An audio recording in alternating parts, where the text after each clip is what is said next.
بسم اللہ الرحمن الرحیم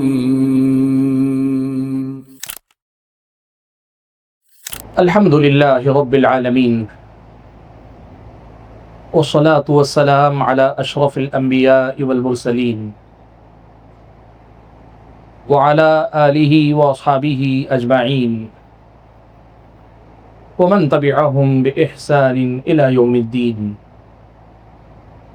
یا ایہا الذین آمنوا اتقوا اللہ حق تقاتہ ولا تموتن الا وانتم مسلمون یا ایہا الناس اتقوا ربکم الذی خلقکم من نفس واحدہ وخلق منها زوجها وبث منهما رجالا كثيرا ونساء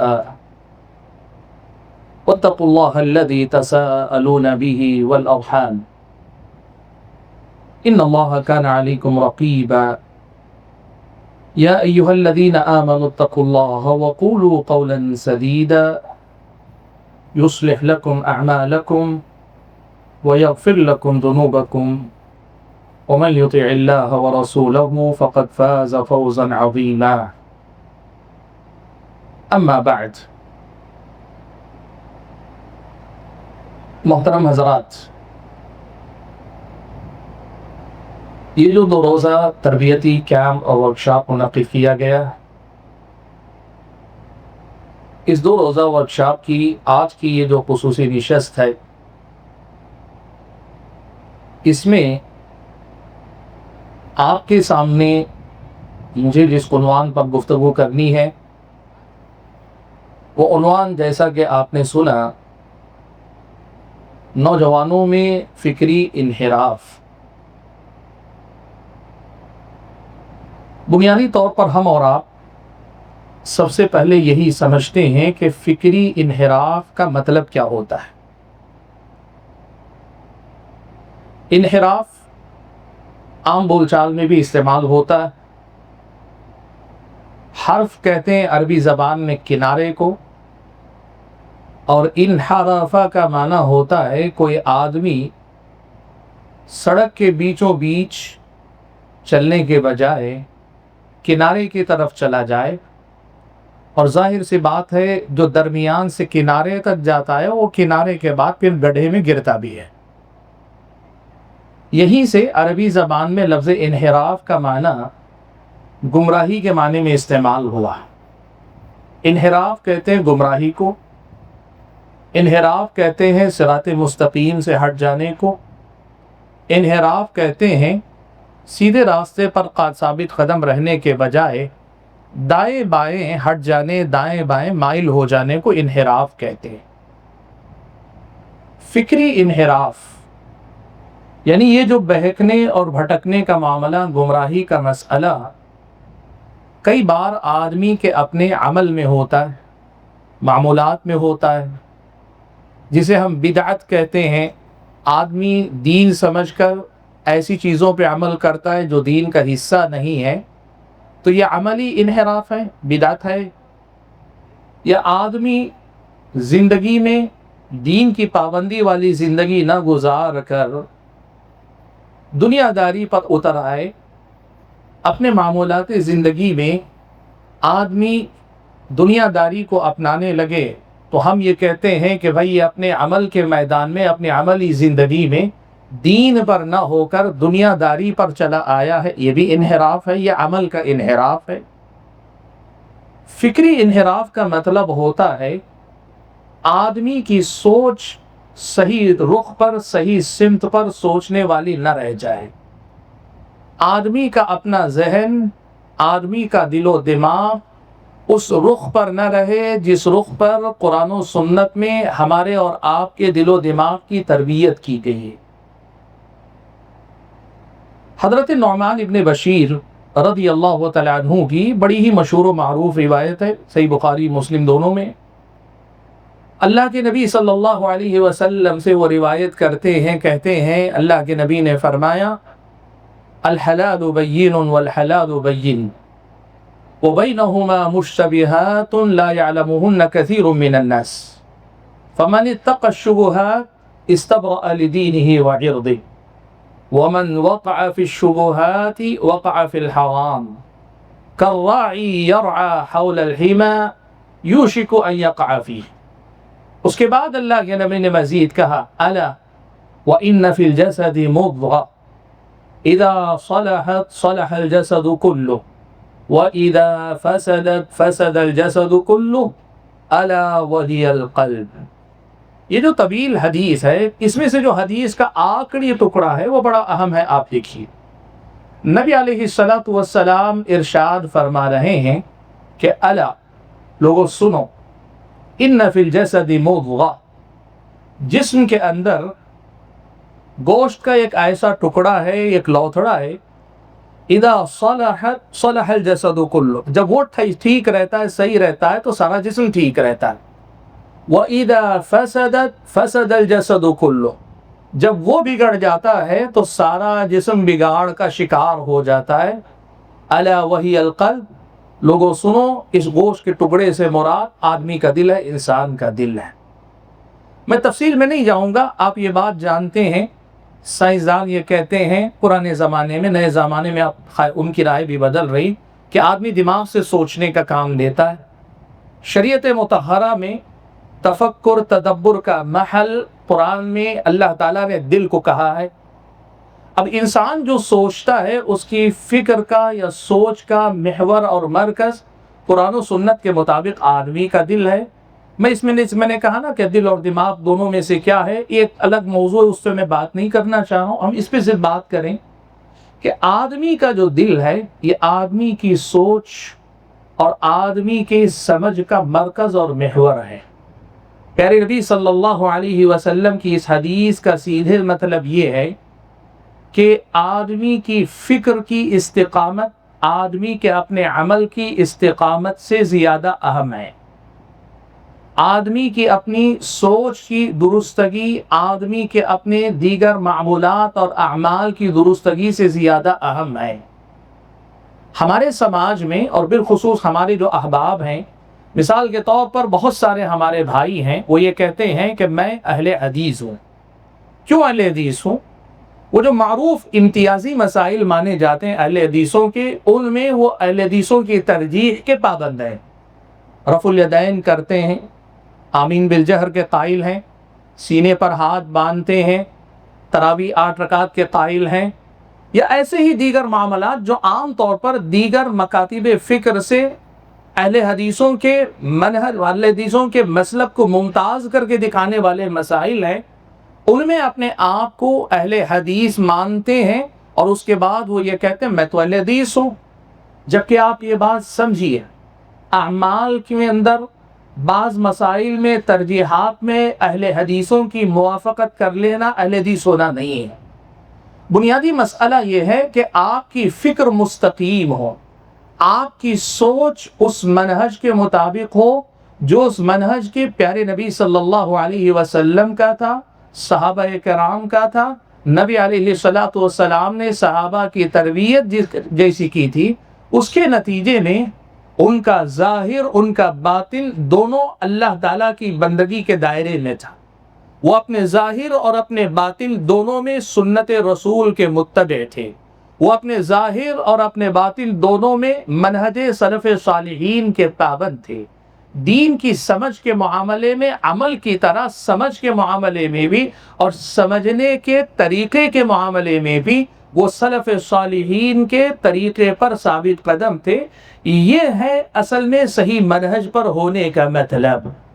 فکری انحراف کا سیدھا اور سادہ اور آسان الفاظ میں مطلب یہ ہے کہ آدمی کی سوچ میں کجی آ جائے، آدمی کی سوچ میں انحراف آ جائے، آدمی کے سوچنے کا طرز، ڈھنگ، رند، انداز سلف صالحین کا جو منہج تھا، سلف صالحین کی جو روش تھی، اس سے ہٹ جائے. یہ ہوتا ہے فکری انحراف کا مطلب. میں اس مسئلے کو ذرا دوسرے انداز میں بھی آپ کو سمجھا لیتا ہوں. دیکھیے ایک بات یاد رکھیے، رب العالمین کی جو بندگی ہے وہ اللہ تعالیٰ کی غلامی ہے.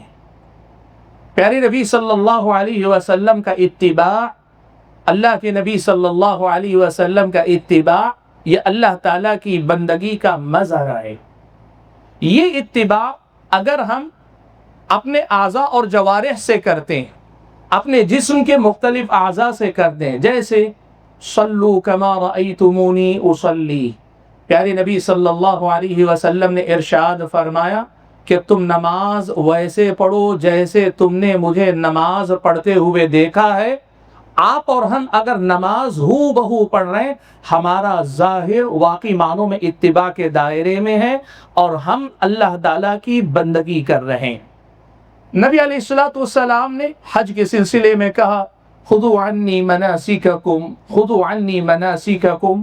ہم اور آپ اگر حج اور عمرے کے احکام اور مسائل میں نبی علیہ السلام کا جو طریقہ تھا اسی طریقے کے مطابق اپنے آپ کے تمام ارکان ادا کرتے ہیں حج اور عمرے کے، تو ہمارے اپنے ظاہری ارکان یہ اللہ تعالیٰ کی بندگی بھی ہے، نبی علیہ السلام کا اتباع بھی ہے۔ یہ بات بڑی اہم ہے، آپ یاد رکھیے۔ ہم میں کی ایک بڑی تعداد ایسی ہے، اور میں بڑی ذمہ داری سے لفظ کہہ رہا ہوں کہ ہم میں کی ایک بڑی تعداد ایسی ہے جو اللہ تعالیٰ کی بندگی اپنے اعضاء اور جوارح سے، اپنے جسم سے، اپنے بدن سے کرنے کے لیے تیار ہے، لیکن اپنی عقل کو اللہ تعالیٰ کی غلامی اور بندگی میں دینے کے لیے تیار نہیں۔ ہم جسم سے بندے ہیں، ہم اپنے دل اور دماغ سے بڑے آزاد ہیں۔ ہم اپنے جسم سے اللہ تعالیٰ کی بندگی کر رہے ہیں اعضاء اور جوارح سے، لیکن اپنی سوچ، اپنی فکر کو اللہ تبارک و تعالیٰ کی بندگی میں دینے کے لیے تیار نہیں۔ بالخصوص جس دور میں ہم اور آپ جیتے ہیں، یہ دور جو ہے نا مادیت کا دور بھی ہے اور اس کے ساتھ ساتھ الحاد کا دور بھی ہے۔ یہاں انسان کی زندگی میں انسانی عقل کی تقدیس، عقل کو مقدس بنا کر اس مقام پہ بٹھا دینا جہاں عقل ہی سپیریئر مانی جائے، سب سے اونچی مانی جائے، آج ساری دنیا کے نزدیک ایک بہت بڑی مسلمہ حقیقت۔ ہمارے پاس بندگی یہ ہے کہ جس طرح ہم اپنے سارے معاملات اللہ کے حوالے کر دیتے ہیں۔ الاسلام هو الاستسلام للہ۔ اسلام اللہ تبارک و تعالیٰ کی بندگی میں جھک جانے کا نام ہے، تو یہ صرف ہمارے جسم کے جھک جانے کا نام نہیں ہے، بلکہ ہمارے جسموں کے جھکنے سے زیادہ ہمارے اور آپ کے دل و دماغ کے اللہ تعالیٰ کے سامنے جھک جانے کا نام ہے۔ ہماری عقلیں قرآن و سنت کی تعلیمات کے تابع ہو جائیں، ہمارے اپنی سوچ، ہمارا مزاج، ہمارا اور آپ کا طرز فکر یہ اللہ تعالیٰ کے دین، پیارے نبی صلی اللہ علیہ وسلم کی سنت کے مطابق ہو جائے، یہ ہے اصل میں بندگی۔ ہمارے سماج میں بہت سارے بندے ایسے ہیں جو جسم سے تو بندے ہیں، زبان سے اللہ کے بندے ہیں، اور میں کہوں بڑے نمازوں کے پابند ہیں، بڑے نمازی، نماز تہجد گزار ہیں اور بڑے تقوی شعار ہیں، لیکن آپ اگر دیکھیں وہ جو دل و دماغ کی بندگی کا مرحلہ ہے، اس مرحلے میں کہیں نہ کہیں آزاد خیالی یا پھر یہ کہ اپنے آپ کو جھکانے کے لیے تیار نہیں ہوتے، اس منہج کے تابع رکھنے کے لیے تیار نہیں ہوتے جو منہج کے قرآن و سنت میں ہم اور آپ کو دیا گیا ہے۔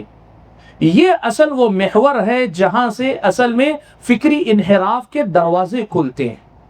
یہ وہ اصل نقطہ ہے جس کے نہ سمجھنے کے نتیجے میں ہماری اور آپ کی فکر میں کجی آتی ہے، ٹیڑھ پن پیدا ہوتا ہے، یہاں سے ہمارے اور آپ کی زندگی کے اندر انحراف پیدا ہوتا ہے۔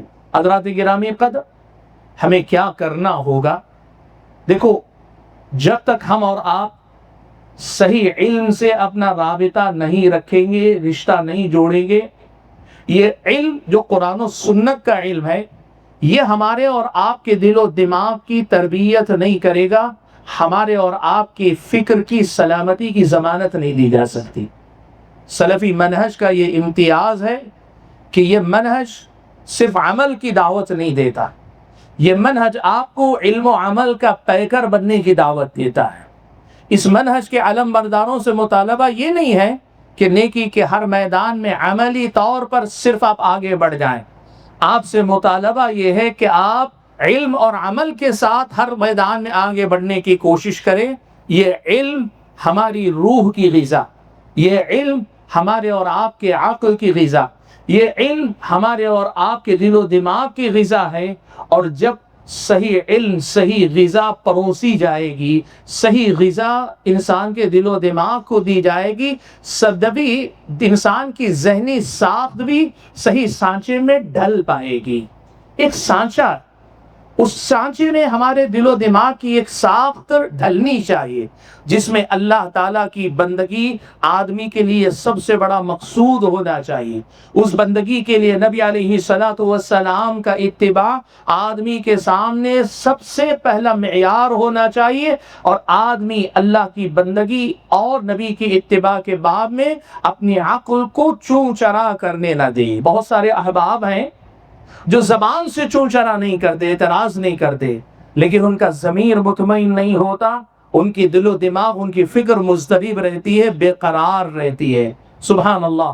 قرآن مجید کی ایک آیت کریمہ اور ایک حدیث کا حوالہ دے کر اس مسئلے کو آپ کے سامنے واضح کرتا ہوں۔ اللہ تبارک و تعالیٰ نے فرمایا فَلَا وَرَبِّكَ لَا يُؤْمِنُونَ حَتَّى يُحَكِّمُوكَ فِي مَا شَجَرَ بَيْنَهُمْ ثم لا يجدوا في أنفسهم حرجا مما قضيت ويسلموا تسلیما۔ اللہ تعالیٰ نے قسم کھا کر کہا، آپ کے رب کی قسم ہے، یہ لوگ اس وقت تک ایمان والے نہیں ہوں گے جب تک کہ آپ کو حکم نہ بنا لے۔ نبی علیہ الصلوۃ والسلام کو فیصل مانے، اور صرف حکم بنانا کافی نہیں، پھر اس کے بعد اللہ کے نبی صلی اللہ علیہ وسلم کا فیصلہ آ جانے کے بعد، شریعت کا فیصلہ آ جانے کے بعد، ان کے ایمان کا درجہ یہ ہونا چاہیے لا یجدوا فی انفسہم حرجا مما قضیت، آپ کے طے کردہ فیصلے کے مقابلے میں ان کے دلوں میں کسی قسم کا حرج نہیں آنا چاہیے، کسی قسم کی تکلیف یا بے چینی، کسی قسم کا قلق محسوس نہ ہو، اطمینان ان کو ہو، وہ مطمئن ہو جائیں، اور اتنا ہی نہیں وَيُسَلِّمُوا تَسْلِيمًا، اور اس فیصلے کے سامنے سرنڈر کر دیں، سپرد کر دیں، اپنے آپ کو حوالے کر دیں۔ یہ جو کیفیت ہے یہ صرف ظاہر میں نہیں کہ آپ نے کہا میں نے مان لیا، سر جھکا کے کھڑا ہو گئے، یہ نہیں، صرف یہ ظاہر سے زیادہ باطن سے جڑی ہے، یہ ہمارے اعضاء سے زیادہ ہماری سوچ، ہمارے قلب و دماغ سے جڑی کیفیت ہے۔ یہ ہے اصل میں فکر و نظر کی بندگی، یہ ہے رب العالمین کے سامنے اپنی سوچ اور اپنی فکر کے ذریعے بندگی کرنا۔ اور یہی بات اس حدیث میں حضرت علی بن ابی طالب رضی اللہ تعالیٰ عنہ نے ہم اور آپ کو سجائی، سکھائی، سمجھائی، کہا لو کان الدین بالرأی لکان اسفل الخف اولا بالمسح من اعلا۔ اگر دین رائے کے مطابق ہی چلنے کا نام ہوتا تو پھر اسفل خف یعنی موزے کے نچلے حصے پہ مسح کرنا اوپر مسح کرنے کے مقابلے میں زیادہ قرین قیاس ہوتا۔ رائے عقل تو یہی کہتی ہے کہ زمین سے لگنے والا حصہ تو نیچے ہے، مسح کرنا ہے تو نچلے حصے پہ کرنا چاہیے، اوپری حصے پہ کرنے کی کیا ضرورت ہے۔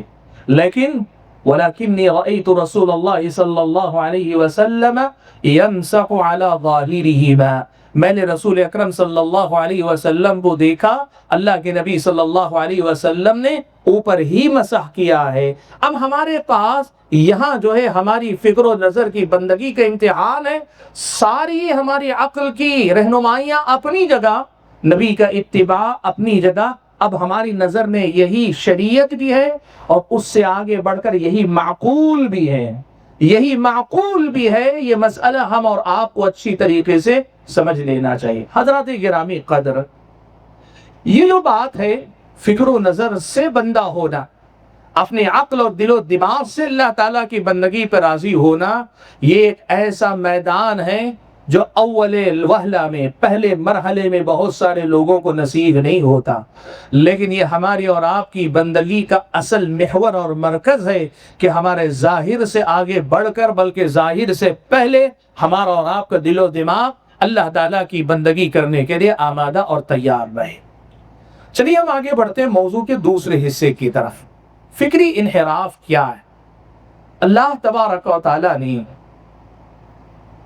دین اور دنیا کی ہر چیز سے متعلق دیکھنے کا ایک زاویہ، دیکھنے کا ایک نظریہ، دیکھنے کا ایک طریقہ، معاملات کو تولنے کا، ان کو جانچنے کا ایک انداز اللہ تعالیٰ نے نبی علیہ السلام کے ذریعے ہمیں سکھایا. جیسے نماز سکھائی ہے، جیسے روزہ سکھایا ہے، ایسے ہی ہماری اور آپ کی سوچ کیسی ہونی چاہیے دین کے معاملات میں بھی، دنیا کے معاملات میں بھی اللہ تبارک و تعالیٰ نے ہم اور آپ کو سکھایا. لیکن شیطان یہ بات اچھی طرح جانتا ہے کہ انسان کو گمراہ کرنے کے لیے جہاں اس کے عمل میں انحراف لانے کی ضرورت ہے، وہیں آدمی کے افکار اور نظریات میں انحراف لانا ضروری ہے، بلکہ زیادہ اہم ہے. وہ ہماری سوچ کو صحیح ٹریک پر رہنے نہیں دیتا، وہ ہماری فکر کو صحیح رخ پر ثابت قدم رہنے نہیں دیتا، وہ ہماری سوچ کو بھی بندگی کے دائرے سے باہر لے جانا چاہتا ہے، جیسے ہمارے معمولات ہمارے اعمال کو بندگی کے دائرے سے باہر لے جانا چاہتا ہے. ابن قیم رحمۃ اللہ علیہ نے یہ بات لکھی ہے، شیطان انسان پہ جو حملہ آور ہوتا ہے نا، انسان پر جو شیطان حملہ کرتا ہے، اس کے حملہ کرنے کے دو دروازے ہیں. دو راستوں سے انسانوں پر شیطان حملہ آور ہوتا ہے. ایک راستہ ہے شہوات کا اور دوسرا راستہ ہے شبہات کا. شہوات اور شبہات یہ دو دروازے ہیں جہاں سے انسان پر شیطان حملہ کرتا ہے، عمل کے میدان میں بھی. اور آپ یہ سمجھ لیجئے کہ آدمی کی سوچ اور فکر کے معاملے میں بھی شیطان شہوات اور شبہات کے راستے سے انسان پہ حملہ آور ہوتا ہے. اور یہیں سے فکری انحراف کی بنیادیں پڑتی ہیں، اور یہیں سے فکری انحراف کی جڑیں مضبوط ہوتی ہیں، یہیں سے کئی طرح کے انحراف کے دروازے کھلتے ہیں. دو راستے ہیں، ایک ہے شہوات کا راستہ اور دوسرا راستہ ہے شبہات کا راستہ. شیطان انسانی فکر کو انحراف سے دوچار جو کرتا ہے، وہ انہی دو راستوں سے آ کر ان کی فکر میں انحراف پیدا کرتا ہے. کیسے؟ سب سے پہلے ہم بات کرتے ہیں شہوات کی. انسان کے اندر اللہ تبارک و تعالیٰ نے خواہشات رکھی، اور ان خواہشات پر اللہ تعالیٰ نے عقل کو حاکم بنا کر ایک کنٹرول اللہ تعالیٰ نے انسانی عقل اور سمجھ کو دیا. اسی وجہ سے انسان ہے، حیوانوں سے ممتاز ہے، وہ اپنے عقل کا استعمال کر کے اپنی خواہشات کو قابو میں رکھتا ہے. ایک مسلمان ایک عام انسان سے زیادہ مہذب ہوتا ہے، اس لیے کہ اس کے پاس اپنی خواہشات کے ساتھ ڈیل کرنے، معاملہ کرنے کے لیے صرف عقل ہی نہیں ہوتی، عقل سے بڑی چیز اللہ تبارک و تعالیٰ کی شریعت ہوتی. اب ایک مسلمان اللہ تعالیٰ کی شریعت کی روشنی میں یہ بات اچھی طرح جانتا ہے، اپنی کئی طرح کی جو خواہشات، انسان کے اندر خواہشات بہت ساری اللہ تعالیٰ نے رکھی ہیں، اپنی کئی طرح کی خواہشات کو ان میں سے حلال اور حرام کے پیمانے پہ تقسیم کرنا، حرام سے پورے طور پہ بچ جانا.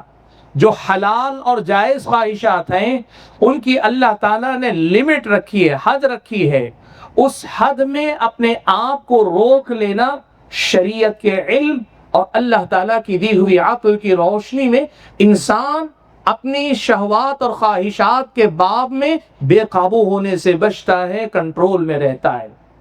شہوات کے راستے سے آنے والا فکری انحراف کیا ہے معلوم آپ کو؟ شہوات کے راستے سے آنے والا فکری انحراف یہ ہے کہ ایک بندے کی شہوات کو، خواہشات کو، کسی بھی چیز کی خواہش، جنسی خواہش ہو، مال و متاع کی خواہش ہو، عہدے اور منصب کی خواہش ہو، یا پھر دنیا کے اندر شہرت اور ناموری کی خواہش ہو، اچھی سواری کی خواہش ہو، لمبی جائیداد کی خواہش ہو. قرآن میں خود اللہ تعالیٰ نے خواہشات کی بڑی قسمیں بیان کی، اور دنیا والے اپنی خواہشات کو جانتے ہیں.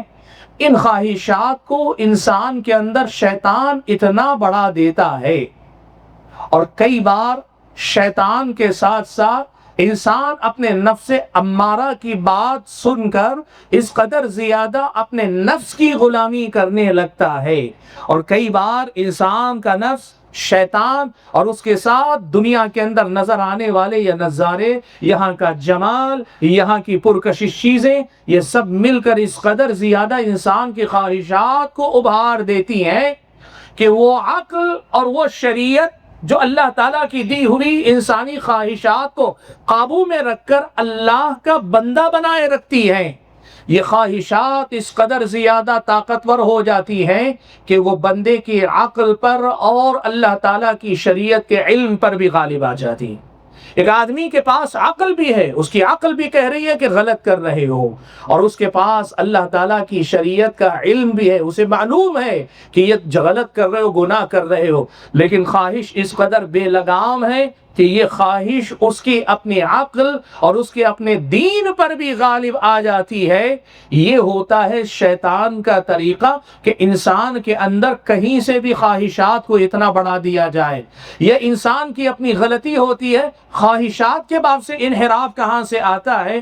آدمی کسی بھی لالچ، کسی بھی چیز کی خواہش میں اس قدر اندھا ہو جاتا ہے، وہ شریعت کی رہنمائی کو بھی بھول جاتا ہے، وہ عقل کی رہنمائی کو بھی بھول جاتا ہے، پھر وہ عقل کی غلامی کرنے لگتا ہے۔ مادیت کی دنیا، انسان کا ذہن مادیت زدہ ہو جائے، مال مال مال، یہ انحراف ہے آپ کی سوچ کا۔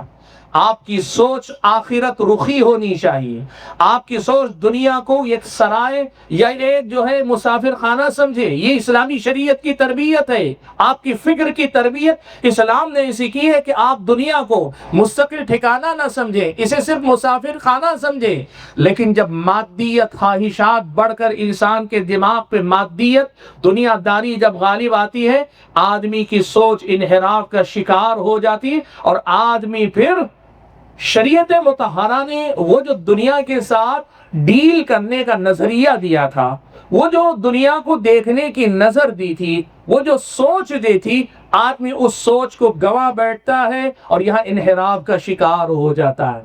یہ مختصراً یوں کہیے کہ ہماری اور آپ کی زندگی میں شیطان کی طرف سے یا ہمارے اپنے نفس کی طرف سے یا پھر دنیا کے فتنوں کی طرف سے، رنگینیوں کی طرف سے، خواہشات کے باب سے آنے والا انحراف، اور یہ انحراف کیسی شکل میں آتا ہے ہم سمجھتے ہیں۔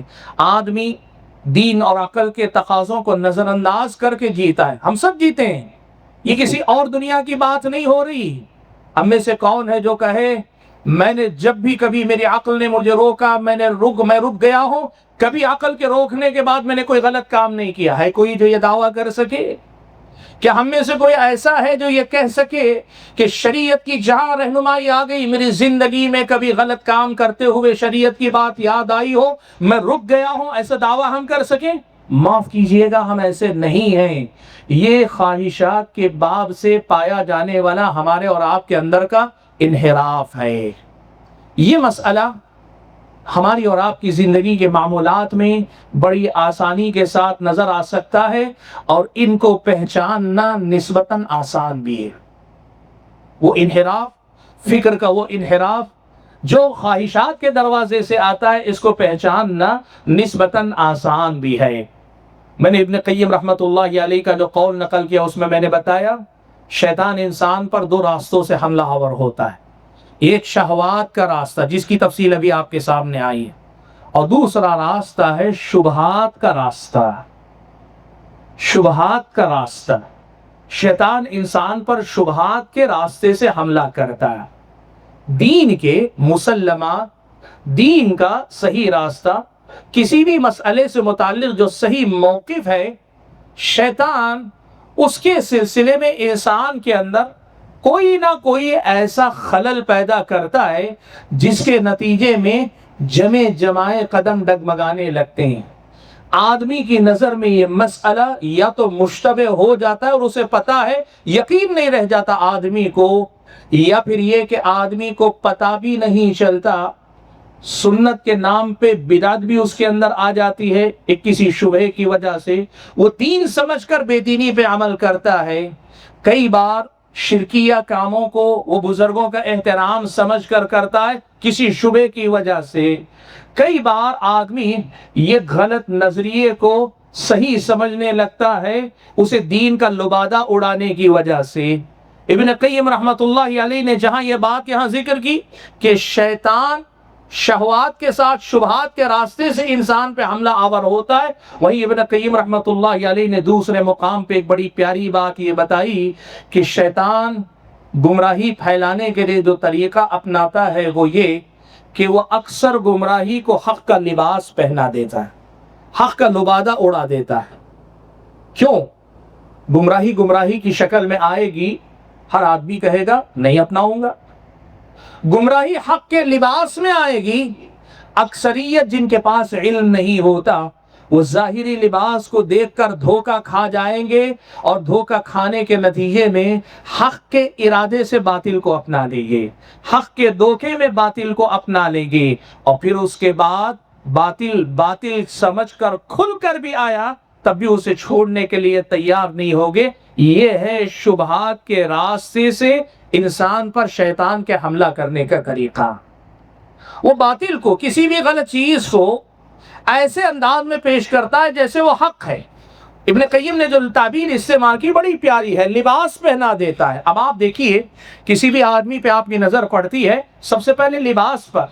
اب آدمی کے ظاہری لباس کو دیکھ کر کے طے کرتے ہیں ماشاءاللہ کرتا پائجامہ یا پھر توپ یا ایسا کوئی لباس جو عرف میں دینداروں کا لباس سمجھا جاتا ہے، شریعت کی نہیں، عرف میں ہم اسے دیکھ کر پہلا خیال ہوتا ہے آدمی دیندار لگتا ہے۔ ایک آدمی ٹپ ٹاپ نظر آئے تو عرف میں یہ سمجھا جاتا ہے یہ آدمی دنیا دار، آپ اسے دنیا دار سمجھتے ہیں، اندر کیا ہے یہ بعد میں آپ کی سمجھ میں آتا ہے۔ ابن قیم رحمۃ اللہ علیہ نے یہ بات بتائی ہے شبہات کے راستے سے شیطان کیسے حملہ آور ہوتا ہے۔ حضرات گرامی قدر، یہیں سے ہم سمجھتے ہیں شبہات کے راستے سے شیطان کیسے ہماری فکر میں انحراف پیدا کرتا ہے۔ غلط افکار، غلط نظریات، غلط سوچ کو صحیح فکر کا نام دے کر، صحیح فکر کا لبادہ اڑا کر ہمارے سامنے پیش کرتا ہے، اور ہم میں کی اکثریت وہ جو ظاہری نام ہے اس ظاہری نام کو دیکھ کر اس کے اندر کے باطن کو پہچانے بغیر غلط فکر کو اپنا لیتا ہے۔ سماج کے اندر افکار نظریات کی بھرمار ہے، بہت سارے افکار پائے جاتے ہیں۔ ان افکار کو آدمی کیا کرتا ہے، ان کی حقیقت دیکھنے سے قاصر ہوتا ہے، اور بالخصوص اس معاملے میں عوام تو عوام ہیں، علماء میں سے بھی جن کے نظر گہری نہ ہو، جن کو اللہ تبارک و تعالیٰ نے بصیرت کما حق عطا نہ کی ہو، اکثر و بیشتر وہ بھی دھوکہ کھا سکتے ہیں، وہ بھی دھوکہ کھا جاتے ہیں۔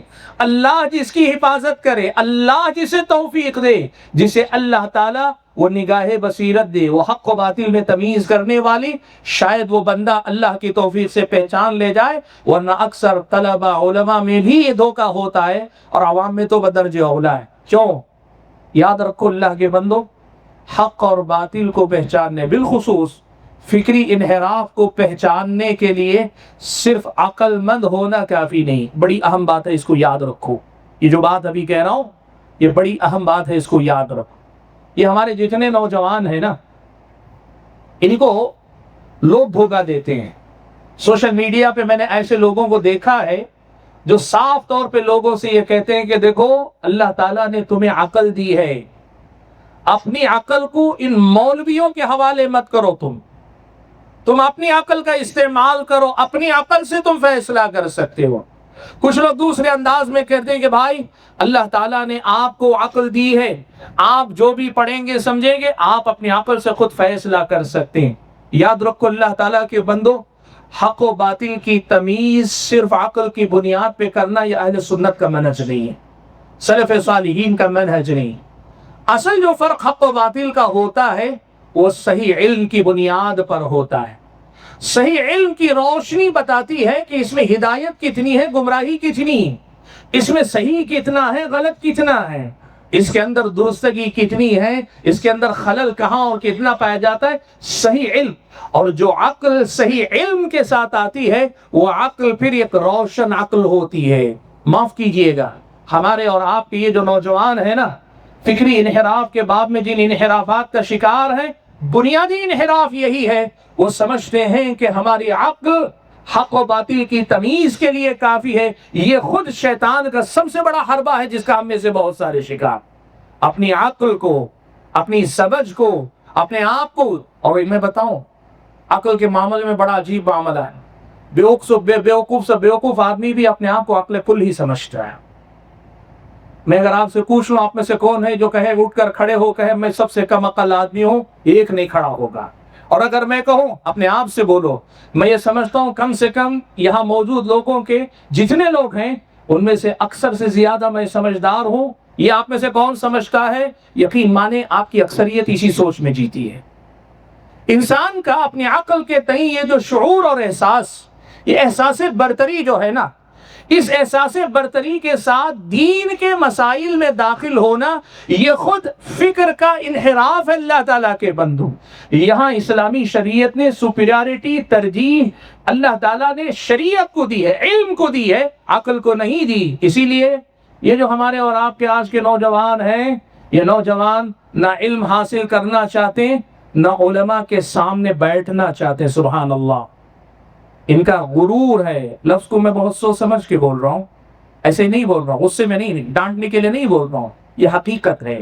یہ عقل کی برتری کا، عقل کے تئیں احساس برتری، اپنی عقل کو لے کر احساس برتری ایسا ہے کہ کسی عالم کے سامنے بیٹھ کر زانوئے تلمس طے کرنا، ان کا نفس، ان کا غرور اس راہ میں رکاوٹ بنتا ہے۔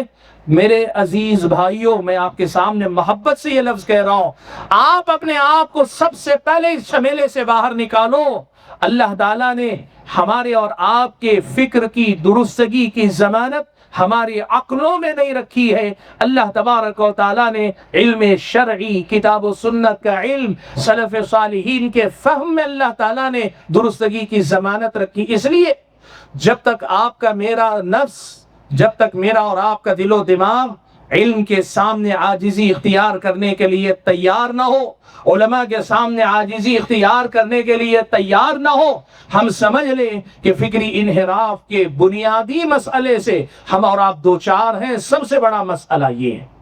تو بات یہ سمجھیے کہ یہ جو ابن قیم نے کہا ہے کہ وہ شیطان حق کا لبادہ باطل پہ اڑا کر پھیلاتا ہے، عوام چونکہ عقل مند تو ہوتے ہیں لیکن علم سے خالی ہوتے ہیں، اکثر و بیشتر وہ باطل تک نہیں پہنچ پاتے، ان کی نظر ظاہری لباس دیکھ پاتی ہے، اور اس طرح فکری انحراف لوگوں کے دل و دماغ میں گھر کر جاتا ہے۔ یہ ہوتا ہے فکری انحراف کا مطلب، اور یہ ہوتا ہے لوگوں کی فکر کے منحرف ہونے کا، بہک جانے، بھٹک جانے کا طریقہ۔ اب ذرا چلیے ہم اور آپ کچھ مثالیں دیکھ لیتے ہیں، کچھ مثالیں دیکھ لیتے ہیں ہماری اور آپ کی فکر میں انحراف کہاں اور کیسے پیدا ہوتا ہے۔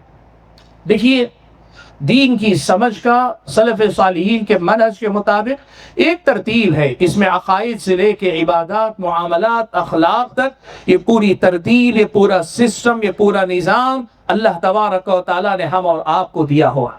اس میں اللہ تعالیٰ نے ہر حکم کی، ہر مسئلے کی ایک درجہ بندی کی ہوئی ہے۔ ہر حکم کی، ہر مسئلے کی اللہ تعالیٰ نے درجہ بندی کی ہوئی ہے۔ اب اس میں شریعت نے جس مسئلے کو جو درجہ دیا ہے، ہمیں وہی رہنا ہے، اسی درجے میں اسے رکھنا ہے۔ لیکن ہماری اور آپ کی فکر کا انحراف کہاں ہے، یہ سمجھنے کے لیے اگر مثال دیکھنا چاہیں تو میں ایک مسئلہ آپ کے سامنے بتا دیتا ہوں۔ پرانے زمانے میں، معتزلہ کے زمانے سے ایک مسئلہ چلا کہ اس کو میں ذرا پہلے شرعی اصطلاحات کا استعمال کر لوں، پھر آپ کو آسان الفاظ میں ایک چیز کہتے ہیں التحسین والتقبیح العقلیان، یا اس کو اہل علم کہتے ہیں حسن اور قبح ذاتی ہے کہ شرعی ہے۔ یہ اصطلاح، اس کا مطلب کیا ہے معلوم آپ کو؟ اس کا مطلب یہ ہے کہ کوئی بھی چیز اچھی یا بری، فی نفسی اچھی یا بری ہوتی ہے، یا پھر یہ کہ شریعت کے جائز کہنے پہ وہ اچھی ہوتی ہے، حکم دینے پہ اچھی ہوتی ہے، اور شریعت کے حرام کرنے پہ وہ بری ہوتی ہے۔ مثال کے طور پر شرک فی نفسی ہی بری چیز ہے، یا اسلام نے شرک کو حرام قرار دیا اس لیے برا ہے۔ زنا فی نفسی ہی بری چیز ہے، یہ کہ شریعت نے اسے حرام قرار دیا ہے اس لیے برا۔ ایسے ہی توحید اچھی چیز ہے، کیوں؟ اس لیے کہ وہ فی نفسی بہت اچھی چیز ہے اپنے آپ میں، یا پھر یہ کہ اس میں اللہ تعالیٰ نے اس کو اپنانے کا حکم دیا ہے اس لیے وہ چیز اچھی ہے۔ اس کو کہتے ہیں حسن اور قبح اچھائی اور برائی ذاتی ہے، یعنی خود فی نفسی چیز اپنی بلبل پر اچھی یا بری ہے، یا پھر یہ کہ کسی چیز کا حسن اور قبح شرعی ہے، شریعت مطہرہ کی وجہ سے وہ جو ہے بھلی اور بری ہوتی ہے۔ آپ سوچ رہے ہوگے میں کہاں آپ کو لے کر چلا گیا، آپ کو میں بتاؤں گا، آپ کو سمجھ میں آئے گا فکری انحراف میں اس مسئلے کا کتنا بڑا دخل ہے ہمارے سماج میں۔ دیکھیے ایک مسئلہ آپ کو بتاتا ہوں، اس سلسلے میں امت کے اندر 3 موقف ہوئے۔ معتزلہ اور خوارج معتزلہ یہ مانتے ہیں کہ حسن اور قبح ذاتی ہوتا ہے، چیز فی نفسی اچھی اور بری ہوتی ہے، فی نفسی ہی وہ چیز اچھی اور بری ہوتی ہے۔ اس بنیاد پر وہ یہ کہتے ہیں اللہ تعالیٰ شریعت نازل نہ بھی کرے، محض عقل کی بنیاد پہ ہم بتا سکتے ہیں صحیح کیا ہے غلط کیا ہے، محض عقل کی بنیاد پہ ہم بتا سکتے ہیں صحیح کیا ہے غلط کیا ہے، اس لیے کہ چیزوں کو اللہ تبارک و تعالیٰ نے فی نفسی اچھا اور برا بنایا، اور انسانی عقل چیزوں کی اچھائی اور برائی کو پہچان سکتی ہے، اس لیے اچھے اور برے ہونے کا فیصلہ ہم خود اپنی طرف سے کر سکتے ہیں۔ اس کے مقابلے میں ایک دوسرا طبقہ شاعرہ کا، وہ یہ مانتے کوئی بھی چیز اچھی اور بری نہیں ہوتی، شریعت حکم دے تو اچھی، شریعت منع کرے تو بری، توحید کوئی اچھی چیز نہیں، شرک کوئی بری چیز نہیں اپنے آپ میں، اللہ نے حکم دیا اس لیے توحید اچھی ہے، اللہ نے منع کیا اس لیے شرک جو ہے بری چیز ہے۔ اب ان کا عقیدہ اہل سنت کا نظریہ کیا ہے؟ سلف صالحین کا نظریہ یہ ہے کہ دیکھو چیزیں فی نفسی ہی اچھی بھی ہوتی ہیں بری بھی ہوتی ہیں، لیکن چیزوں کا خود اچھا یا برا ہونا وہ کافی نہیں ہوتا، بلکہ اللہ تعالیٰ کی شریعت کی روشنی میں فیصلہ ہوگا کہ صحیح کیا ہے غلط کیا ہے۔ صرف ان کی اچھائی یا برائی دیکھ کر ہم اور آپ فیصلہ نہیں کر سکتے۔ اب یہ مسئلہ ہو گیا ایک اختلاف کا مسئلہ۔ اب آپ دیکھو، اگر آپ کی فکر صحیح منہج پر ہے، بات یہاں سمجھ میں آئے گی آپ کو، آپ کی فکر اگر صحیح منہج پر ہے، صحیح طریقے پر ہے، آپ کسی بھی چیز کے بارے میں صحیح یا غلط کا فتویٰ اس وقت تک نہیں دیں گے جب تک حکم شرعی آپ کو معلوم نہ ہو جائے۔ کسی بھی چیز کے صحیح یا غلط ہونے کا فیصلہ آپ اس وقت تک نہیں کریں گے جب تک شریعت کا علم آپ کے پاس نہ آ جائے۔ گرچہ آپ کی عقل بتا رہی ہے اچھا ہے، گرچہ آپ کی عقل بتا رہی ہے یہ غلط ہے، لیکن آپ فیصلہ نہیں کریں گے، شریعت مطہرہ کی دلیل کی روشنی میں فیصلہ کریں گے۔ یہ اس بات کی دلیل ہے کہ آپ کی فکر سلیم ہے، آپ سلیم الفکر انسان ہیں، آپ صحیح منہج پر قائم ہیں۔ اس کے مقابلے میں اگر آپ کا مزاج یہ ہو، میں خود یہ سمجھ سکتا ہوں قرآن میں ہے یقیناً، لیکن قرآن کی بات نہ بھی ہو تو اپنی عقل سے ہی ہم بتا سکتے ہیں یہ چیز غلط ہے، یہ چیز بری ہے۔ جیسے مثال کے طور پہ زنا برا ہے، کیوں بھائی؟ میں پسند نہیں کرتا کہ کوئی ہمارے گھر کی کسی خاتون کے ساتھ برائی کرے، تو بدرجہ اولیٰ میں دوسرے کے لیے بھی پسند نہیں، عقل خود بتاتی ہے۔ آپ اگر یہ سمجھ لیں صحیح اور غلط کے فیصلے محض عقل کی بنیاد پہ آپ کر رہے ہیں، آپ کی عقل جو ہے وہ منحرف فکر پر قائم ہونے لگی، آپ فکری انحراف سے دوچار ہونے لگے ہیں۔ آج ہم جس دور میں جیتے ہیں نا، میں کئی مثالیں آپ کے سامنے دیتا ہوں۔ ایک مسئلہ آپ سنتے ہیں علماء اور برادرز کا، لوگ سمجھتے ہیں کہ بھئی کیا برا ہے، علماء کو کیوں برا لگتا ہے؟ اگر کچھ نوجوان دین سے محبت رکھنے والے کچھ محنت کر کے آتے ہیں، اسٹیج پہ کھڑے ہو کے لوگوں کو کچھ اچھی باتیں بتاتے ہیں، تو کیوں علماء جو ان کو آگے بڑھنے نہیں دیتے، ان کی راہ میں رکاوٹیں کیوں پیدا کرتے ہیں؟ بھائیو، اس کی وجہ یہ ہے کہ جس نے باقاعدہ علم حاصل کر کے مستند عالم ہونے کا مقام پایا ہو، وہ فی الغالب اور کثیر کسی نہ کسی دلیل شرعی کی روشنی میں کسی مسئلے کو بیان کرتا ہے، جواب دیتا ہے۔ اور اس کے مقابلے میں جو آدمی عالم نہیں ہے، اپنے طور پہ پڑھ لیا ہے یا کسی ایک ٹاپک پہ سوال کر کے آگے، تو یہ تیاری کر کے آگے بات کر رہا ہے، جب اس سے سوال کیا جاتا ہے تو جواب کس بنیاد پہ وہ دیتا ہے؟ انٹلیکٹ کی بنیاد پر، اپنی سمجھ کی بنیاد پر، اپنی سوچ کی بنیاد۔ یہ ہمارا منہج نہیں ہے، یہ فکری انحراف پر مبنی منہج ہے کہ ایسے لوگ جو علم نہ حاصل کیے ہو، دین کے معاملے میں فتویٰ دینے پہ آئے، ان کے اکثر فتوے، کچھ فتوے ہو سکتا ہے دلیل بھی دیں گے، حوالہ بھی دیں گے ریفرنس، لیکن اکثر فتوے کس لیے کہ دیکھو دنیا میں ایک بہت سادہ سا اصول ہے، عربی زبان میں کہتے ہیں فاقد الشیء لا یعطی، جس کے پاس ہوگا وہی دے گا، جس کے پاس ہے ہی نہیں وہ کیا دے گا آپ کو۔ تو آپ یہ سمجھیے، دیکھیے فکری انحراف کا مطلب یہ کہ جس کی سوچ اس ڈگر پہ چل نکلے وہ انحراف پر مبنی ہے، اور اس کا نتیجہ یہ ہوتا ہے کہ لوگ رفتہ رفتہ ایک غلط منہج کی طرف چلے جاتے ہیں۔ اسی منہج کا ایک نتیجہ آپ کو میں بتاتا ہوں، آپ یہ سنیے گا بات، اسی کا تسلسل، اسی سے کنٹینیوشن میں بتا رہا ہوں آپ کے سامنے۔ اب لوگوں نے ایک بات طے کر لی، لوگوں نے ایک بات مان لی کہ بھائی ہمارا جو دین ہے وہ عین انسانی فطرت اور عقل کے مطابق ہے، اس میں کوئی شک نہیں، لیکن اس کا ایک دوسرا مطلب بھی لوگوں نے سمجھا جو کہ غلط ہے۔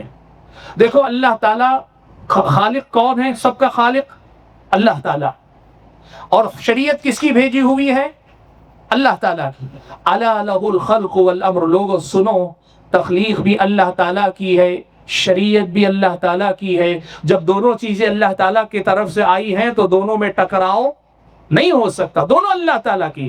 جس نے پیدا کیا اسی نے شریعت بھیجی ہے، لہٰذا ہمارے آپ کی جو سوچ ہے اور ہمارا اور آپ کا جو دین ہے وہ دونوں اللہ تعالیٰ کے بھیجے ہوئے ہیں، بنایا ہوا دماغ ہے تو اللہ تبارک و تعالیٰ کی بھیجی ہوئی شریعت، بنایا ہوا دماغ، دونوں اللہ کی طرف سے آئے ہیں۔ اصل یہ ہے کہ دونوں کے دونوں میل کھانے چاہیے، یہ بات مسلمہ ہے، یہ بات مسلمہ ہے۔ اب اس کا مطلب یہ ہوا کہ اگر کسی انسان کو اللہ تعالیٰ صحیح رخ پر دماغ اگر دے دے اور اگر وہ چیزوں کو سمجھنا چاہے، شریعت مطہرہ کی ہر بات عین عقل کے مطابق اسے نظر آئے گی۔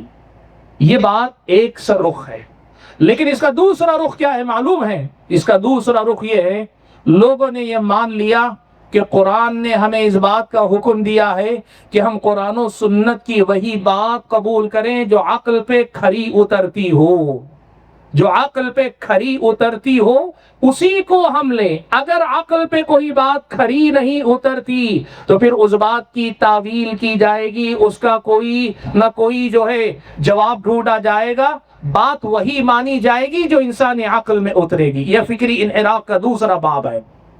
اہل علم نے سلف صالحین کے منہج میں جو بات بیان کی وہ کیا ہے معلوم ہے؟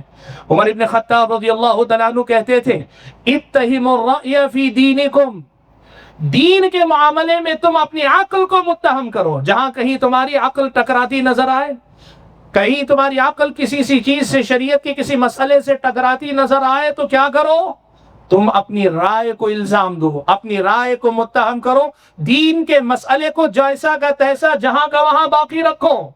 انحراف کا باب یہ آیا کہ لوگوں نے یہ سمجھا جب کبھی عقل سے کوئی بات ٹکراتی ہے تو ہم کیا کریں گے؟ عقل کو اصل مان لیں گے اور جو قرآن و سنت ہے اسے جو ہے عقل کے مطابق ڈھالنے کی کوشش کریں گے، اور اگر وہ نہ ڈھلے تو پھر اسے قبول کرنے سے ہم رک جائیں گے۔ یہ عقلی انحراف کا باب ہے، اور آج ہماری امت کے اندر ایسے انحراف کی بڑی مثالیں ہیں۔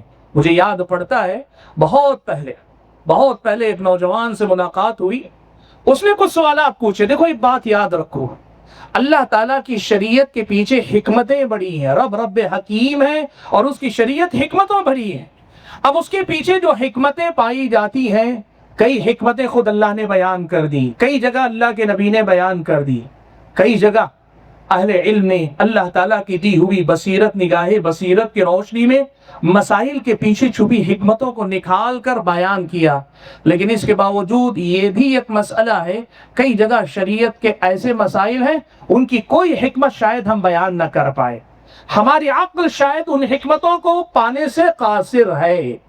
ایسا اسلامی شریعت میں بہت سارے مسائل آپ کو ملیں گے جن کے پیچھے اصل حکمت کیا ہے نہیں معلوم۔ ایسا ہی ایک نوجوان نے ایک سوال کیا مجھ سے، مجھے یاد ہے، میں نے بھولا نہیں، بعض واقعات زندگی بھر کے لیے سبق ہوتے ہیں۔ اس نے سوال کیا کہ یہ جو اللہ تعالیٰ کا حکم ہے اس کے پیچھے حکمت کیا ہے؟ میں نے کہا اللہ عالم، اللہ تعالیٰ بہتر جانتا، مجھے بھی نہیں معلوم، اور میں نے کہیں پڑھا بھی نہیں ہے اور دماغ لگا کر کوئی حکمت سمجھ میں بھی نہیں، اللہ عالم، لیکن اس پہ عمل کرنے کے لیے کافی ہے۔ تو اس نوجوان نے جو بات کہی نا، وہ بات مجھے ہمیشہ یاد رہ گئی۔ کہا نہیں، دیکھیے ڈاکٹر ذاکر نائک کا نام لے کر اس نے کہا، ڈاکٹر ذاکر نائک جس انداز سے انٹلیکچولی ہر چیز کو ایکسپلین کرتے ہیں، ہمیں ہمارا دین یہی سکھاتا ہے کہ انٹلیکچولی جب تک سیٹسفائیڈ نہ ہو تب تک آپ کسی چیز کو ایکسپٹ نہ کریں۔ اللہ کے بندو، یہ ہے فکری انحراف، یہ ہے فکر کا انحراف کہ آپ نے یہ مان لیا کہ آپ کا انٹلیکٹ جب تک کسی چیز کو ایکسپٹ نہ کرے آپ شریعت کا مسئلہ قبول نہیں کریں گے۔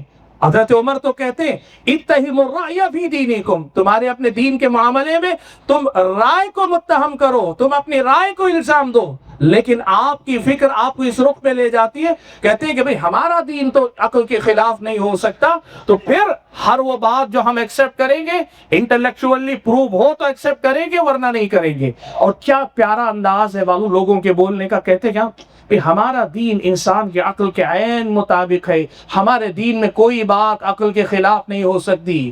اس کا مطلب اس کے پاس، بولنے والے کے پاس کیا ہے معلوم ہے؟ جو چیز میرے عقل میں نہ آئے وہ میرا دین نہیں ہو سکتی۔ سبحان اللہ، نعوذ باللہ من ذالک۔ یہ ہے وہ انحراف کا باب جو ہمارے اور آپ کے اندر پیدا ہوتا ہے۔ حضرات گرامی قدر، چلیے میں آپ کو دوسرے انداز کی مثال دیتا ہوں۔ ہمارے پاس قرآن و سنت کا واضح منہج ہے، قرآن و سنت کا واضح منہج ہے کہ دین کی تفہیم اور تشریح نے، دین کی تبلیغ میں اللہ اور اس کے رسول کے بعد اللہ تعالیٰ نے علماء کا مقام رکھا ہے۔ یہ بہت واضح بات۔ اللہ تعالیٰ نے فرمایا یا ایھا الذین آمنوا اطیعوا اللہ واطیعوا الرسول واولی الامر منکم، اے ایمان والو تم اللہ کی اطاعت کرو، رسول اکرم صلی اللہ علیہ وسلم کی اطاعت کرو، اور تم میں سے جو اولو الامر ہیں ان کی اطاعت کرو۔ تفسیر جا کر دیکھیں، اولو الامر کی تفسیر میں دو باتیں کہی گئی۔ خلاصہ یہ ہے کہ سیادت قیادت کے معاملے میں جو حکمران ہوتے ہیں وہ، اور دین کے معاملات میں علماء کی اطاعت کا اللہ تعالیٰ نے حکم دیا۔ اب یہاں مسئلہ یہ ہے، دیکھیے انحراف ہمارا اور آپ کا دل و دماغ کیا واقعی معنوں میں قرآن و سنت کے بعد دین کی تفہیم تشریح تبلیغ میں علماء کے مقام کو تسلیم کرتا ہے کہ نہیں کرتا ہے؟ آپ اور ہم اپنے دل و دماغ سے پوچھیں، آپ اور ہم اپنے دل و دماغ سے پوچھیں۔ اور میں آپ کے سامنے کہوں جو میں نے دیکھا ہے وہ میں بتاؤں، اس میں لوگوں کے اندر افراط اور تفرید ہے۔ کچھ لوگ غلو کی طرف چلے جاتے ہیں۔ غلو کیا ہے؟ علماء کو دین کی تفہیم اور تشریح کا ذریعہ سمجھنے کے بجائے علماء کو ہی دین سمجھ بیٹھتے ہیں، جسے ہم تقلید کہتے ہیں، جسے ہم تقلید کہتے ہیں۔ آنکھ بند کر علماء کے حوالے کر دینا، دلیل بھی نہیں پوچھنا، مسئلہ بھی نہیں پوچھنا، کچھ نہیں، بس اندھے ہو کر کسی کے پیچھے چل نکلنا۔ یہ غلو ہے، یہ فکر کا انحراف ہے۔ اس صحیح منہج سے ہماری فکر کے ہٹ جانے کی دلیل ہے جو منہج قرآن و سنت میں ہم اور آپ کو دیا گیا۔ یہ انحراف ہے کہ آپ کسی عالم کو ہی سب کچھ بنا کے رکھ دیں، بس اس نے کہہ دیا، اس سے آگے دلیل بھی کچھ نہیں۔ ہندوستان کے اندر ابتدا میں، ہندوستان کی تاریخ میں یہ واقعہ بڑا مشہور ہے۔ ایک عالم دین نے نماز کے اندر زور سے آمین کہہ دی، سلام پھیرنے کے ساتھ لوگوں نے پکڑ لیا، سب نے یہ کیا نیا کام کیا؟ انہوں نے کہا میں کوئی نیا کام نہیں کر رہا، میں حدیث رسول سناتا ہوں، اللہ کے نبی صلی اللہ علیہ وسلم کی فلاں حدیثیں سنائی۔ تو لوگوں نے کہا مارا بحدیث چیکار گر قول امام داری بیار، بھائی ہمیں حدیث سے کیا لینا دینا، امام صاحب کا کوئی قول ہو تو لا کر بتاؤ۔ یہ ہے فکر کا وہ انحراف کہ ایک آدمی ائمہ اور علماء ہی کو سمجھ لے، اور حدیث اللہ کی کتاب نبی کی بات آئے کہیں اس سے ہمارا کوئی سروکار نہیں، عالم کی بات صرف ہمیں بتاؤ۔ یہ ایک انحراف کا باب ہے۔ اور اس کے مقابلے میں انحراف کا دوسرا درجہ کیا ہے معلوم؟ معاف کرے آپ میں سے شاید عملاً نہ بھی ہو تو ذہن و دماغ میں آپ میں سے بہت سارے اس کا شکار ہے۔ وہ کیا ہے؟ قرآن اور سنت کے بعد سیدھے سیدھے میں، قرآن و سنت کے بعد سیدھے سیدھے میں، ضرورت پڑے گی تو کسی عالم کو پوچھوں گا، اور وہ بھی اپنی مرضی سے میں طے کروں گا مجھے کس سے پوچھنا ہے، ورنہ مجھے کسی عالم کی ضرورت نہیں۔ میرے دین میں قرآن و سنت کے بعد سیدھے میرا مقام۔ یہ آپ کی فکر کا انحراف ہے۔ آپ یقین کریں مسلک اہل حدیث مسلک پرستی کے خلاف ہے، اس میں کوئی دو رائے نہیں۔ اندھی تقلید اور مسلک پرستی، آنکھ بند کر کسی ایک آدمی کے حوالے اپنے دین کو کر دینا، مسلک اہل حدیث اس کے خلاف ہے۔ لیکن وہیں یہ بھی یاد رکھو علماء سے بغاوت اہل حدیث کا منہج نہیں اللہ تعالیٰ کے بندو، یہ خوارج کا منہج ہے کہ وہ علماء امت سے بھی بغاوت کرتے تھے۔ آپ کو معلوم ہے یہ فکر کا ہمارے انحراف ہے جو ہم میں سے بہت سارے نوجوانوں کے اندر نظر آتا ہے۔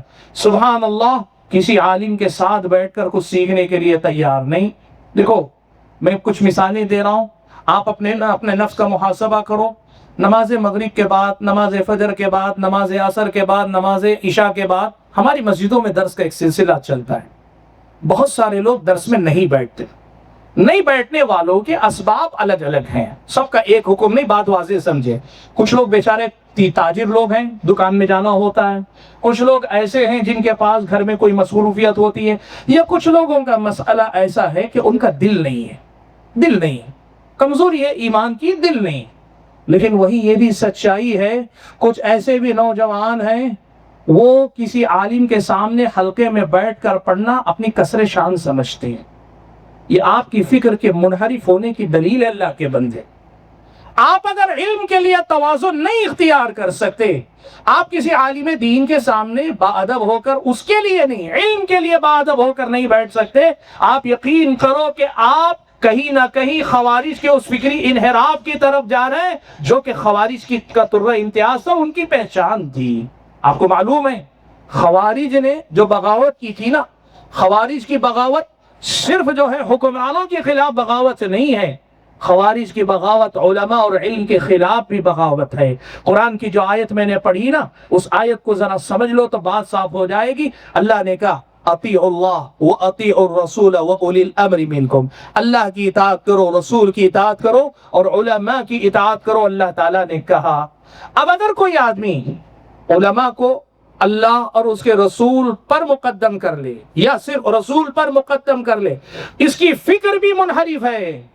اور اگر کوئی اللہ اور اس کے رسول کے بعد علماء کو ان کا مقام دینے کے لیے تیار نہیں ہے تو اس کی فکر بھی منحرف ہے. اس میں کوئی دو رائے نہیں، آپ اچھی طریقے سے سمجھ لو. محاسبہ کرو اپنے نفس کا. علماء کے سامنے بیٹھنے، علماء کے سامنے تواضع کے ساتھ بیٹھ کر علم کے لیے عاجزی اختیار کرنے میں اگر آپ کا نفس چھوٹا اپنے آپ کو محسوس کر رہا ہے، وہ اپنے آپ کو اتنا بڑا سمجھتا ہے کسی کے سامنے بیٹھوں گا نہیں، تو پھر آپ یہ سمجھ لو کہ آپ بہت بڑے خطرے سے دو چار، آپ کو پتہ نہیں آپ کی فکر خلل سے دو چار ہے. معاف کرو میرے نوجوان بھائیوں، بڑی محبت مجھے آپ سے، اور اسی محبت کی وجہ سے آپ سے یہ بات کھل کر اپنے انداز میں کہہ پا رہا ہوں اور کہوں گا میں آپ کے سامنے. آپ کیا سمجھتے ہیں وہ عالم دین جو 8 سال مدرسے میں بیٹھ کر آیا ہے، ہو سکتا ہے وہ وقت کا علامہ نہیں ہوگا، ہو سکتا ہے وہ آپ کے سارے سوالات کا جواب نہیں دے پاتا ہوگا، ہو سکتا ہے اس کے بعض جوابات غلط نکلتے بھی ہوں گے، لیکن اس کے باوجود اس حقیقت کو کم سے کم مانو کہ جو علم اللہ نے اس کے پاس دیا وہ آپ کے پاس نہیں ہے. وہ آپ سے تو بہتر ہے نا، آپ سے تو وہ عالم دین بہتر ہے نا.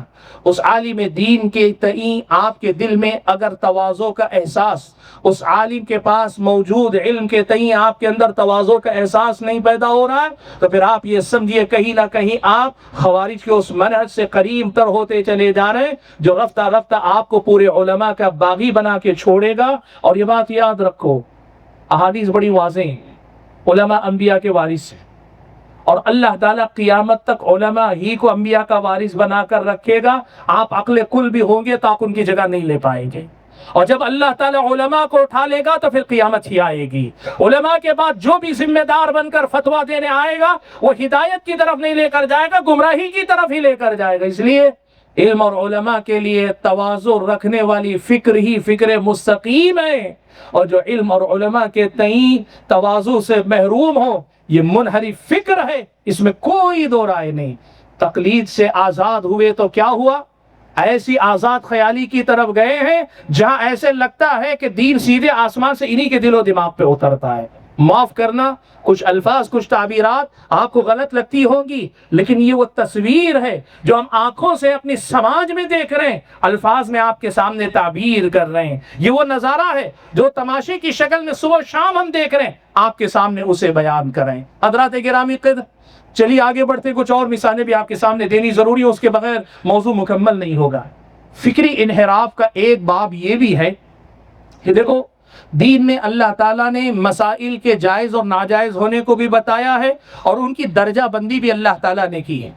اگر کوئی شخص یا شخصیت یا کوئی جماعت، کوئی تنظیم اس ترتیب میں خلل کا شکار ہو جائے یا پھر اس میں صحیح اور غلط میں تمیز کرنے میں غلطی کر بیٹھے، وہ فکری انحراف سے دوچار ہے۔ میں مثال دیتا ہوں آپ کے سامنے، اور آج کے دور کا بڑا اہم مسئلہ ہے، یہ بھی یاد رکھنا۔ وہ مسئلہ کیا ہے؟ دیکھو ایک بڑی اہم بات ہے، آپ جانتے ہیں ہمارے اپنے ملک کے اندر جماعت اسلامی ہے، عرب دنیا کے اندر الاخوان المسلمون ہے، اور ایسی ہی بہت ساری تنظیمیں، ان کا اپنا دین کی سمجھ کے تئیں ایک مخصوص نظریہ، اس نظریے کے مطابق خلافت کا قیام دین کا سب سے بڑا مسئلہ، اقامت دین، اقامت توحید سے آگے بڑھ کر اقامت حکومت ہے۔ یہ اس جماعت کا اپنا نظریہ، آپ اچھی طریقے سے یہ بات جانتے ہیں۔ اس نظریے کے تحت ان کے پاس ایک فکر بنتی ہے، وہ فکر کیا ہے میں مختصر صرف کہہ رہا ہوں، کبھی تفصیل سے بات ہوگی انشاءاللہ۔ ان کے نظر میں خلافت ہی ایک نظام حکومت ہے۔ ملوکیت یا بادشاہت کو وہ ناجائز کہتے ہیں زبانی طور پر، ان میں سے بہت سارے لوگ عین ملوکیت کو طاغوت کا نام دیتے ہیں۔ ایک نظریہ ہے، اس نظریے کے تحت اب ان کے سامنے ایک فکر تشکیل پاتی ہے۔ وہ فکر کیا ہے؟ خلافت علی منہاج النبوہ، ان کی سوچ کے مطابق 4 خلفاء یا حضرت حسن تک خلافت علی منہاج النبوہ باقی تھی۔ اب اس کے بعد سنیے، بات بڑی اہم ہے، اس کے بعد خلافت بنو امیہ جو شروع ہوئی، یہاں سے ملوکیت کا جو دور شروع ہوا، ان کے حساب سے یہ جو ہے شرعی نظام نہ ہو کر غیر شرعی نظام ہے، غیر شرعی نظام ہے۔ یہ نظریہ رکھنے والے ضروری نہیں کہ آپ کو جماعت میں ہی ملے، کئی ایسے لوگ ہیں، ایسے بھی ہیں جن کا کسی جماعت سے تعلق نہیں، لیکن وہ اپنی جگہ پہ نظریہ رکھتے ہیں۔ اب اس کے نتیجے میں اب آپ دیکھیے، اقامت دین، خلافت کا قیام کرنا، اور ملوکیت یا بادشاہت یہ طاغوت ہے۔ اب اس بنیاد پر ان کا نظریہ جو تشکیل پاتا ہے وہ یہ فَمَن يَكْفُرْ بِالطَّاغُوتِ وَيُؤْمِن بِاللَّهِ فَقَدِ اسْتَمْسَكَ بِالْعُرْوَةِ الْوُثْقَىٰ۔ اس آیت کی تفسیر اب یوں ہوگی کہ جو آدمی طاغوت کا انکار کرے اور اللہ پر ایمان لائے کا مفہوم یہ ہوگا کہ جو آدمی اس ملوکیت کے خلاف ہمیشہ جنگ کرے، ہمیشہ ان کے خلاف کھڑا ہو اور خالص خلافت علی منہاج النبوہ کے لیے کام کرے، فقد استمسک بالعروۃ الوثقیٰ، اسی نے گویا مضبوط سہارے کو پکڑا ہے۔ آپ تعجب نہ کریں، مجھے یاد ہے ممبئی کے پروگرام میں میں شریک ہوا، پروگرام میں میری باری جب آ رہی تھی، سامعین میں سے کسی نے اور آپ کا ایک بنڈل بھیجا، اتنا موٹا، والنٹیئر کے ذریعے بول کر بھیجا، یہ لے جا کے مولانا ہی کو دیجیے، اور مولانا سے کہیے تقریر سے پہلے اسے ضرور پڑھ لیا۔ وقت تھا، میں نے ترسری پڑھ لیا۔ بات یہ تھی کہ آپ لوگوں کا مسئلہ یہ ہے کہ آپ اچھی طرح سے جانتے ہیں کہ آج کے دور کا طاغوت کیا ہے۔ یہ جتنے مسلم حکمران بیٹھے ہوئے یہ سب آج کے دور کا طاغوت ہے، اور ان کے کہہ رہا ہے کہ آپ یہ بھی اچھی طرح سے جانتے ہیں کہ آج کے دور کا ایمان باللہ یہ کہ اقامت دین یعنی اللہ تعالیٰ کے نظام کو قائم کرنے کے لیے جد و جہد کی جائے۔ اور اللہ تعالیٰ اس آیت میں صاف طور پر یہ بات بتاتا ہے جب تک طاغوت کا انکار نہیں ہوگا ایمان باللہ کا بھی اعتبار نہیں ہوگا۔ یعنی اس کا مطلب یہ ہوا کہ آپ جب تک ان حکمرانوں کے خلاف بغاوت کی بات نہیں کریں گے اور نظام اسلام کے نفاذ کا مطالبہ نہیں کریں گے، ایمان کا بھی گویا اعتبار نہیں ہے۔ اس بنیادی مسئلے کا حوالہ دیتے ہوئے کہہ رہا ہے آپ لوگ علماء اچھی طرح اس حقیقت کو جانتے ہیں کہ نظام اسلام کے قیام کی بات کرنا یہی اصل کام ہے، لیکن آپ لوگ اصل میں اس ملک میں رہتے ہوئے ڈرتے ہیں، اس ملک میں رکھتے ہوئے حقیقتوں کو چھپاتے ہیں، اسی لیے آپ لوگ نماز پہ بات کرتے ہیں، فلاں پہ بات کرتے ہیں، فلاں پہ بات کرتے ہیں۔ آپ لوگوں کو چاہیے کہ یہ ساری جانبی ثانوی درجے کی باتیں چھوڑ کر سیدھے سیدھے اقامت نظام کی بات کریں، اقامت دین کی بات کریں، نظام اسلام کے قیام کی بات کریں، اور اگر آپ یہ نہیں کر رہے تو امت کے ساتھ خیانت کر رہے ہیں۔ حضرات گرامی قدر، یہ ایک نظریہ، اور قرآن و سنت کی روشنی میں، سلف صالحین کے منہج کی روشنی میں، دو ٹوک الفاظ میں ہمارا موقف یہ ہے کہ یہ جو ہے انحراف پر مبنی نظریہ ہے، یہ انحراف پر مبنی نظریہ ہے۔ یقیناً اسلامی شریعت میں خلافت اور ملوکیت کے درمیان فرق ہے، یقیناً اسلامی شریعت کی نظر میں سیاست کے باب میں بھی شریعت کے نفاذ کا مسئلہ اپنی جگہ پہ مسلمہ حقیقت ہے، لیکن جو تصور ان کا ہے یہ تصور اسلامی شریعت کا نہیں۔ اب آپ دیکھیے فکری انحراف کا اثر کہاں دکھائی دیتا۔ اس نظریے کے تحت وہ جماعت اور اس جماعت جیسے افکار و نظریات رکھنے والے عرب و عجم کے افراد کی نظر میں دنیا کا سب سے بڑا مسئلہ مسلم حکمرانوں کی خامیاں، کوتاہیاں، یعنی آپ ان کا ہر عیب تلاش کر کے اور جو عیب نہ ہو اسے عیب بنا کر کچھ اس انداز میں تبلیغ کریں کہ لوگ ہمیشہ اپنے دماغ میں ان حکمرانوں سے جنگ کرتے رہیں اور جب موقع ملے تو میدان میں بھی اتر کر ان کی کرسی اٹھا کر پھینک دیں۔ یہی جد و جہد ہے، اور اسی نظام کے قیام کے لیے، اقامت دین بنا بمانا اقامت حکومت کے لیے ان کا اپنا نظریہ یہ ہے کہ آپ مشرک کے شرک کو بھی برداشت کیجئے، رافضی کی رافضیت کو بھی برداشت کیجئے، صوفی کی صوفیت کو بھی برداشت کیجئے، سب کو لے کر چلیے۔ ایک نظریہ ہے۔ اس فکری انحراف کا سیدھا اثر آج ہمارے اور آپ کے نوجوانوں میں بھی نظر آتا ہے، وہ بھی غیر شعوری طور پر۔ نہ اسلام میں شریعت کے احکام کی جو درجہ بندی، توحید سب سے پہلے، اور توحید میں بھی توحید الوہیت کا مسئلہ سب سے پہلے ہے، اس مسئلے کو ہمارے بہت سارے بھائیوں نے بھلا دیا اور ہم سے پوچھتے ہیں آپ لوگ کبھی کسی حکمران کے بارے میں بات نہیں کرتے؟ اس کا جواب بعد میں کہ ہم کرتے ہیں کہ نہیں کرتے ہیں۔ سوال یہ ہے کہ آپ کے دماغ میں یہ جو سوال پیدا ہو رہا ہے، کس بنیاد پہ یہ سوال پیدا ہو رہا ہے؟ کون سی فکر ہے جو آپ کو اس سوال کی طرف ڈھکیل رہی ہے؟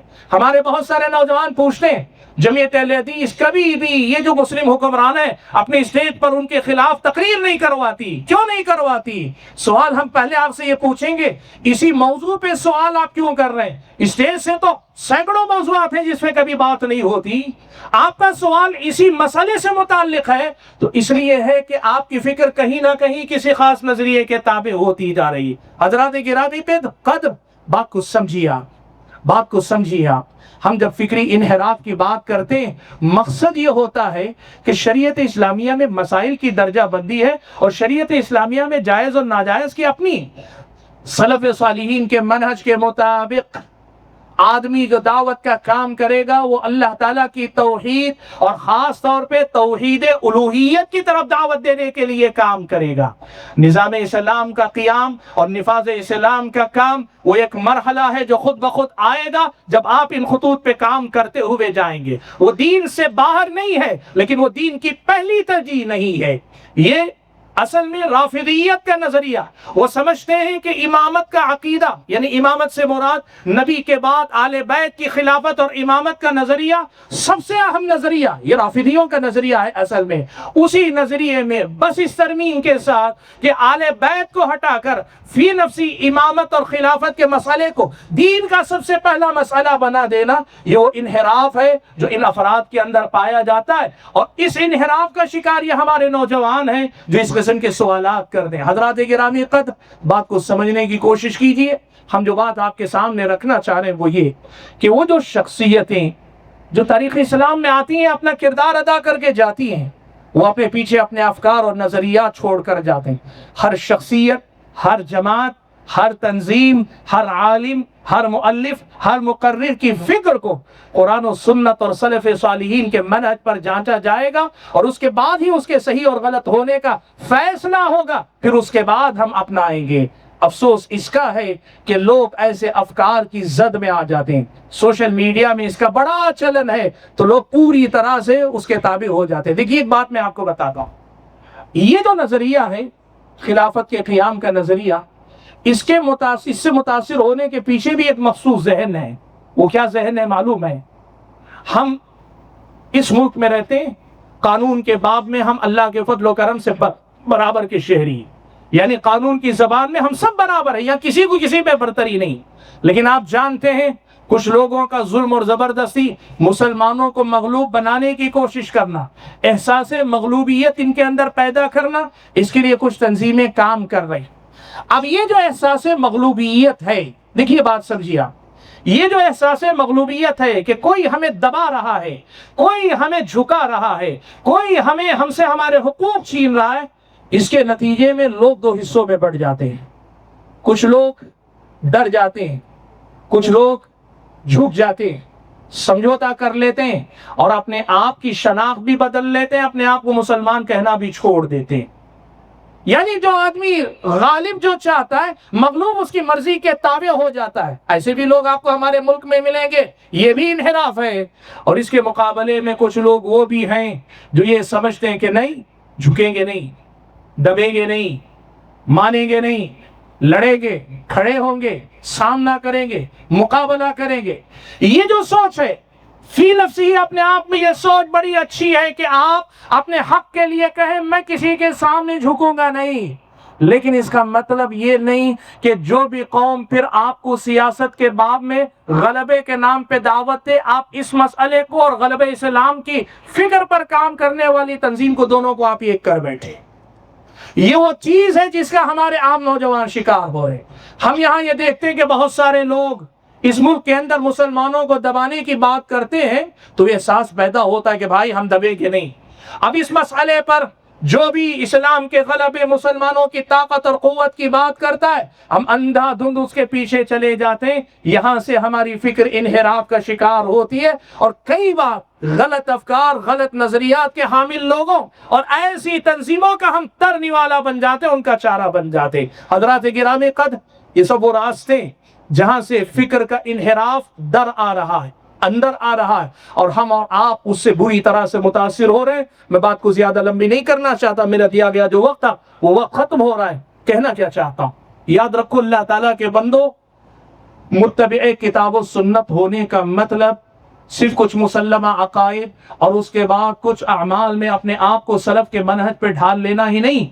سب سے بڑا مسئلہ ہوتا ہے اپنے قلب و جگر کو اللہ تعالیٰ کی بندگی کے دائرے میں رکھنا، نبی کی سنت کی اتباع کے دائرے میں رکھنا، سلف صالحین کی فہم اور فراست کے تابع رکھنا، اپنے آپ کو علماء سے جوڑے رکھنا، علماء مستند معتبر علماء یا اپنے علاقے کے جو عالم ہیں ان کے ساتھ جڑ کر کتاب و سنت کی تعلیمات کی روشنی میں اپنے آپ کو اللہ تعالیٰ کے دین پر ثابت قدم رکھنا.